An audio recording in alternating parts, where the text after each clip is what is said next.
இவர்களுக்கு பண்ணி கொடுவது வேற பலன்கள் மாறும்.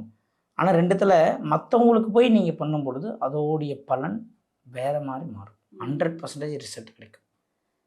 100% கிடைக்கும். இல்லை பெடிக்யூர் பண்ணுறாங்க இல்லையா, அவர்களுக்கு நீங்கள் எதனால் தானம் தர்மம் உடை வாங்கி தருவது பைசா கொடுப்பது சும்மா கொடுக்க முடியாது. அப்போ நம்ம பெடிக்யூர் பண்ணினா தான் அவங்களுக்கு தர முடியும். அதுக்கு கொடுத்தா வாங்க முடியுமா? திடீர்னு ஒரு சலூனில் போய் பெடிக்யூர் பண்ணுற பையனுக்கு 1000 கொடுக்க முடியுமா? இதுக்கு ஏன் எதுக்கு 1000 கொஸ்டின் வரும். அப்போ நீங்கள் பெடிக்யூர் பண்ணிங்கன்னா அந்த காசு அவங்களுக்கு கொடுங்க. அது ஒரு பெரிய மாற்றத்தை கொடுக்கும்.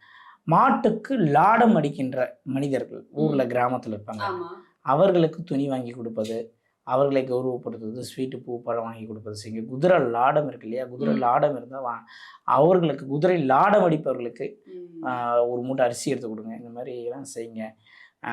செருப்பு வாங்கி கவர்மெண்ட் ஸ்கூல் பசங்களுக்கு தானம் கொடுங்க. பெரிய மிராக்கல் நடக்கும். பெரிய மிராக்கல். என்னென்ன சைஸ்ன்னு தெரியாது, எல்லா சைஸ்லையும் ஒரு 100 செருப்பு எடுத்து வந்து போட்டுருங்க. பசங்க போட்டு ஜாலியாக விளாட்டும். பெரிய ஒரு அந்த ஒரு சந்தோஷம் அது பார்க்கும்போது நம்மளோட வாழ்க்கையில பெரிய மாற்றம் நடக்கும். கண்டிப்பா சார். இப்போ இந்த குழந்தைகளுக்கு செப்பல் எல்லாம் வாங்கி கொடுக்கலாம், பெடிக்யூர் பண்றவங்களுக்கு மணி எல்லாம் கொடுக்கலாம் அப்படின்னு சொன்னீங்க. ஒருவேளை பார்த்துக்கிட்டு இருக்க நேயர்களுக்கு வந்து அந்த அளவுக்கு நாங்க வசதி இல்லப்பா, நாங்களே எங்களுக்கு ஒருத்தர் வாங்கி கொடுக்குற நிலையில தான் இருக்கோம், அப்ப நாங்க என்ன பண்றது அப்படிங்கிற கேள்வி எழும் இல்லையா?